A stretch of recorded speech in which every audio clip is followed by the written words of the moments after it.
Em 1897, em uma terra esquecida por Deus e pelos homens, no coração da Bahia, uma cidade santa ergueu-se do pó. Seu nome? Canudos. O líder deles, um peregrino misterioso chamado Antônio Conselheiro, era visto como um profeta, um santo vivo.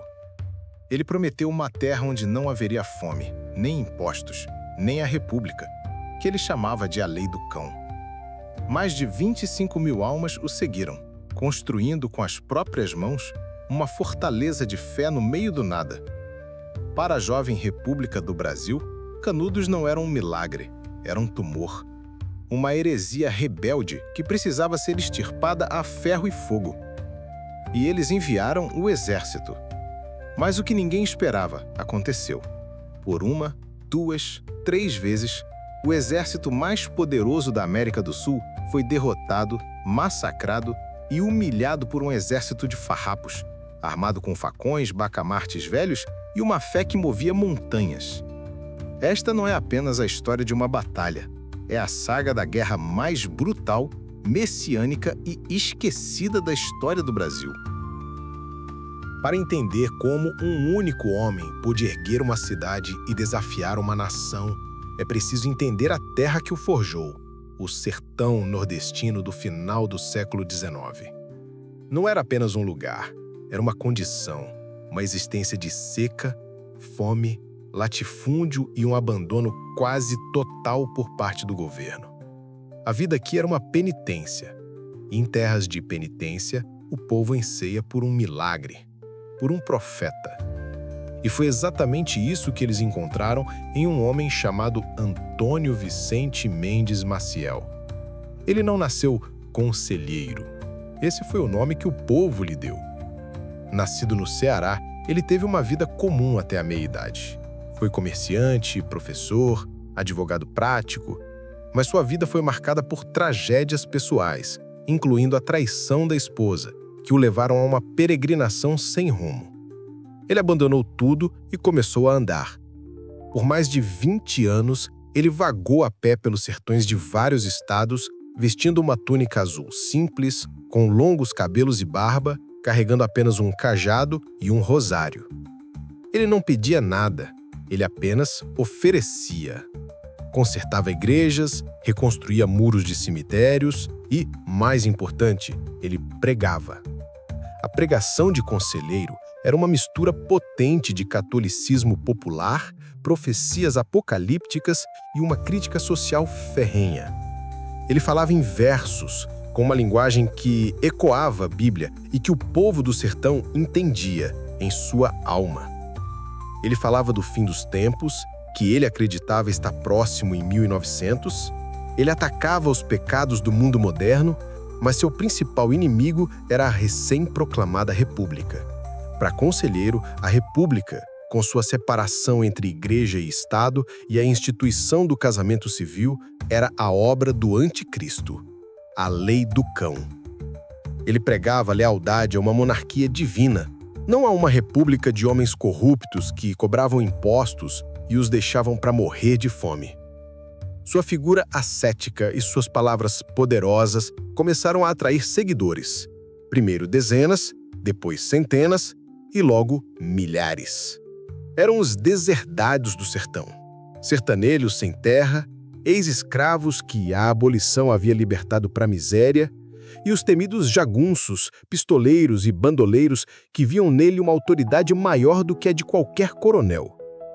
Ele não era apenas um líder espiritual, ele era a promessa de uma nova ordem social, uma chance de redenção em vida e na vida após a morte.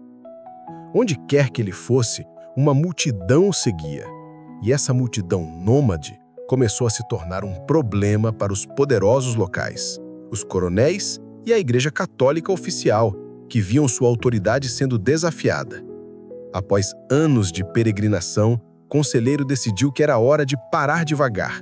Era hora de construir a terra prometida, a Nova Jerusalém.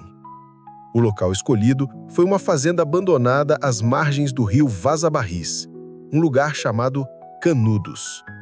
Em 1893, ele e seus seguidores se estabeleceram ali, e o que começou como um pequeno arraial explodiu. Em menos de 4 anos, Canudos se tornou a segunda maior cidade da Bahia, com uma população estimada entre 25 e 30 mil pessoas. Era uma sociedade teocrática, governada pela lei de Deus, interpretada por conselheiro. Não havia dinheiro, nem propriedade privada no sentido capitalista. Tudo era comunitário. Era uma utopia sertaneja, um refúgio contra as brutalidades do mundo exterior, mas para o governo da Bahia e para a República no Rio de Janeiro, Canudos não era uma utopia. Era uma afronta, uma fortaleza de fanáticos monarquistas que precisava ser destruída antes que sua ideia perigosa se espalhasse. A primeira expedição militar já estava sendo preparada. A guerra estava prestes a começar. A República, em sua arrogância urbana e positivista, subestimou grosseiramente o que estava acontecendo em Canudos. Para os políticos e generais no Rio de Janeiro, aquilo era apenas um bando de jagunços fanáticos e beatas loucas, liderados por um lunático. Uma pequena demonstração de força seria suficiente para dispersar a multidão e restaurar a ordem. Em novembro de 1896, a primeira expedição foi enviada. Cerca de 100 soldados da Polícia da Bahia, comandados pelo tenente Pires Ferreira. Eles marcharam confiantes em direção a Canudos, esperando uma vitória fácil. O que encontraram foi o inferno. Os seguidores de Conselheiro não eram apenas fiéis, eram guerreiros, guiados por ex-jagunços e cangaceiros habilidosos como Pajeú e Pedrão. Eles transformaram a geografia hostil da Caatinga em sua maior arma. Eles não lutavam em campo aberto, eles lutavam com táticas de guerrilha.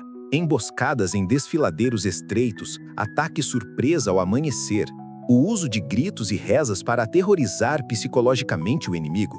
Os soldados, desacostumados ao terreno e ao calor infernal, foram pegos de surpresa. A primeira expedição foi completamente aniquilada e forçada a uma retirada humilhante, deixando para trás armas e munição que foram prontamente recolhidas pelos sertanejos. A notícia da derrota chocou o governo. A resposta foi escalar. Em janeiro de 1897, uma segunda expedição, desta vez do Exército Federal, foi enviada. Eram mais de 500 homens bem armados, com canhões e metralhadoras, sob o comando do Major Febrônio de Brito. Eles estavam determinados a não repetir o erro anterior, mas a fé dos conselheiristas havia sido turbinada pela primeira vitória, que eles viam como um sinal da proteção divina. Liderados por um Pajeú agora lendário, os guerreiros de Canudos atacaram a coluna do exército em um lugar chamado Uauá. A batalha foi feroz, homem a homem. Os soldados, novamente, foram superados pela ferocidade e pelo conhecimento do terreno dos jagunços. A segunda expedição também foi repelida, com pesadas baixas e mais humilhação. A lenda da invencibilidade de Canudos começou a se espalhar pelo Brasil. A cidade santa era protegida por forças celestiais. A vergonha para a República era agora insuportável. A imprensa nas capitais gritava por vingança, acusando Canudos de ser um complô para restaurar a monarquia, financiado por potências estrangeiras. A histeria tomou conta. O presidente Prudente de Moraes ordenou uma terceira expedição. Desta vez, uma força esmagadora. Mais de 1.300 soldados, comandados pelo coronel Moreira César, um veterano famoso por sua brutalidade e conhecido como o Corta-Cabeças.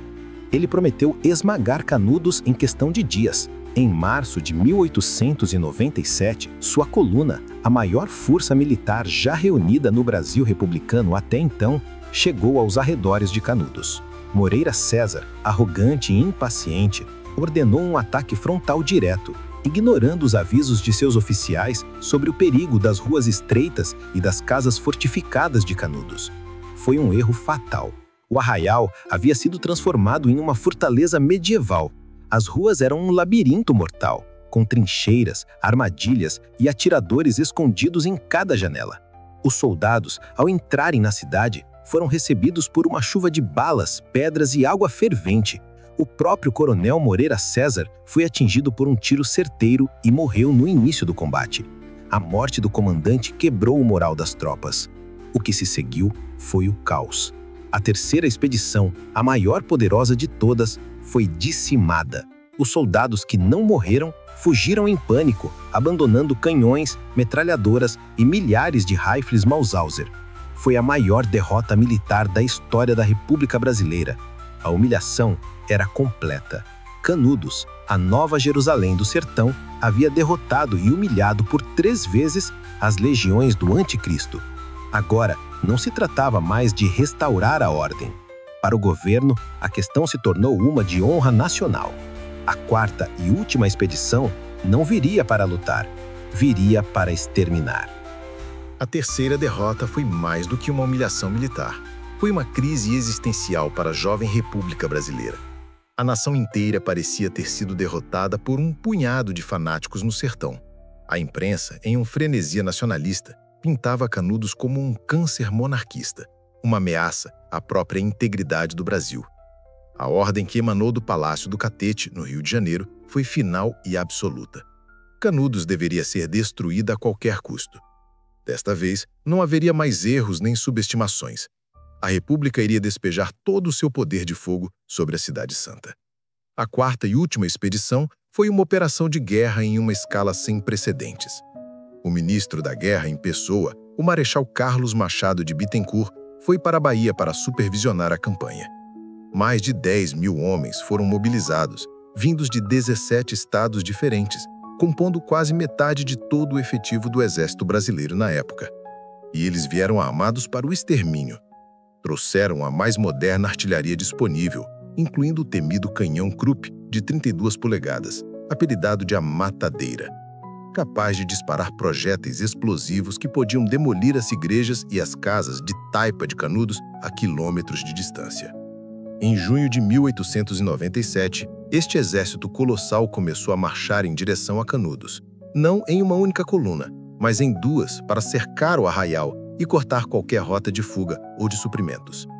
A estratégia não era mais a de um ataque rápido, mas a de um cerco medieval, lento e sufocante. Liderados pelo general Arthur Oscar de Andrade Guimarães, os soldados estabeleceram um anel de aço ao redor da cidade. A guerra agora seria de atrito. Dia após dia, noite após noite, a artilharia bombardeava Canudos sem piedade. As igrejas construídas por Conselheiro e seus seguidores, os símbolos de sua fé, foram as primeiras a ruir sob o fogo dos canhões. Apesar do poder de fogo esmagador, a resistência dentro de Canudos foi sobre-humana, quase mítica. Homens, mulheres e até crianças lutavam. Eles racionavam a pouca comida e água que restava. Eles acreditavam nas profecias de Conselheiro de que os soldados se transformariam em vagalumes e que Deus interveria a seu favor. Cada centímetro de terreno dentro do labirinto de Canudos era defendido com uma ferocidade nascida do desespero e da fé absoluta. Os soldados republicanos, que avançavam casa por casa, encontravam uma resistência fanática. As baixas do exército eram enormes. A guerra se arrastou por meses, julho, agosto, setembro. Em 22 de setembro, um evento misterioso abalou a resistência de Canudos. Antônio Conselheiro, o profeta, o guia, a alma da comunidade, morreu. A causa exata é desconhecida até hoje. A versão oficial do exército diz que foi de disenteria, causada pela falta de comida e água. Outros dizem que ele morreu de desgosto ao ver sua Jerusalém sendo destruída. Sem seu líder espiritual, a resistência começou a fraquejar, mas não a se render. Os últimos guerreiros, liderados por figuras como Pajeú e João Abade, continuaram a lutar até o fim, entrincheirados nas ruínas da Igreja Nova. O golpe final veio no início de outubro. Após um bombardeio incessante de 24 horas, o exército lançou o assalto final. O que se seguiu não foi uma batalha, mas uma carnificina. Os soldados, enfurecidos pelas pesadas perdas e pela resistência prolongada, não fizeram prisioneiros. Eles mataram todos que encontraram pela frente. Os últimos combatentes, os velhos, as mulheres, as crianças. A ordem era não deixar nenhum conselheirista vivo para contar a história. A Cidade Santa, que um dia abrigou 25.000 almas, foi reduzida a um monte de escombros funegantes e cadáveres. A guerra havia acabado. A profecia de Conselheiro, de certa forma, havia se cumprido. O fim do mundo para o povo de Canudos havia, de fato, chegado. Em 5 de outubro de 1897, a última resistência em Canudos foi silenciada. A guerra oficialmente estava terminada. A República havia vencido. Para comemorar, o exército cometeu seu ato final de profanação. O corpo de Antônio Conselheiro foi exumado. Sua cabeça foi cortada, fotografada como um troféu macabro e depois enviada para Salvador para ser estudada por cientistas que tentavam encontrar traços de loucura em seu crânio.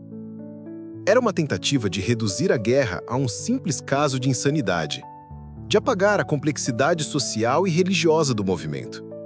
E por muito tempo eles conseguiram. O que se seguiu à destruição de Canudos foi uma campanha deliberada de esquecimento. O governo brasileiro, envergonhado pela brutalidade do conflito e pela dificuldade que teve em vencer, fez de tudo para apagar a guerra da memória nacional. Os relatórios militares foram minimizados. A história foi contada nos livros didáticos como uma pequena revolta de fanáticos, não como a maior guerra civil da história do país, que custou a vida de mais de 20 mil brasileiros e de 5 mil soldados. Canudos se tornou um tabu, um fantasma inconveniente na certidão de nascimento da República. A cidade foi deixada em ruínas, e anos mais tarde, o local exato do arraial foi submerso pelas águas da represa de Cocorobó, em uma tentativa, talvez inconsciente, de afogar de vez a memória daquele lugar. Mas uma história tão poderosa não pode ser apagada para sempre. Um homem foi fundamental para resgatar Canudos do esquecimento: o escritor Euclides da Cunha. Ele foi enviado para a Bahia em 1897 como correspondente de guerra para o jornal O Estado de São Paulo. O que ele testemunhou o transformou. Ele chegou lá esperando encontrar um bando de bárbaros monarquistas, mas o que ele viu foi a miséria, a fé e a resistência heróica de um povo. Sua experiência resultou na obra-prima da literatura brasileira, Os Sertões, publicada em 1902. O livro é uma mistura épica de geografia, sociologia e reportagem de guerra, e foi o primeiro a tentar entender Canudos não como um caso de polícia, mas como um reflexo profundo dos problemas do Brasil. Foi através de Os Sertões que Canudos começou a ser reavaliado, não como um ato de loucura, mas como um movimento social e religioso complexo, uma reação desesperada à opressão e ao abandono. Hoje, Canudos não é mais apenas um nome em um livro de história. É um símbolo poderoso e polivalente. Para alguns, é um símbolo da resistência popular contra um Estado opressor. Para outros, é um aviso sobre os perigos do fanatismo religioso e do isolamento. Antônio Conselheiro continua sendo uma figura enigmática. Foi ele um santo que guiou seu povo para uma terra prometida? Ou um líder delirante que os levou para o massacre inevitável? Talvez ele tenha sido as duas coisas. A história de Canudos nos deixa com perguntas que ainda hoje são relevantes. O que leva milhares de pessoas a abandonarem tudo para seguir um profeta? Como a fé pode se transformar numa força política e militar tão poderosa? E qual é o limite da violência que um Estado pode usar contra os seus próprios cidadãos em nome da ordem e do progresso? A história da Cidade Santa do Sertão é um espelho que reflete as contradições mais profundas do Brasil. É uma história de fé e fúria, de utopia e extermínio. É o testemunho sangrento de que, às vezes, a busca pelo paraíso na Terra pode acabar criando o mais profundo dos infernos. A saga de Canudos nos deixa com uma pergunta desconfortável. Quantas outras Canudos, histórias de resistência, massacres e sonhos esquecidos, ainda estão submersas na nossa história oficial? A verdade é que o Brasil é cheio delas. A história de Canudos, por exemplo, ecoa de forma estranha a saga de Fordlândia, outra utopia construída no meio do nada que terminou em ruínas. Se você quer ver como a arrogância industrial também foi humilhada pela natureza, clique no vídeo que está aparecendo aqui à esquerda. E se a história de um povo lutando para sobreviver contra todas as chances te tocou, você precisa conhecer a jornada do Homem do Buraco, o último de sua tribo, que travou uma guerra silenciosa e solitária por 26 anos. Essa história incrível está aqui à direita. Nosso objetivo neste canal é exatamente este: desenterrar as histórias que o tempo e o poder tentaram apagar. Se você acredita que essa missão é importante, a melhor forma de nos apoiar é se inscrevendo e ativando as notificações. Assim você nunca perderá nossa próxima expedição ao passado oculto do Brasil. Obrigado por sua companhia nesta jornada tão profunda. Nos vemos na próxima história.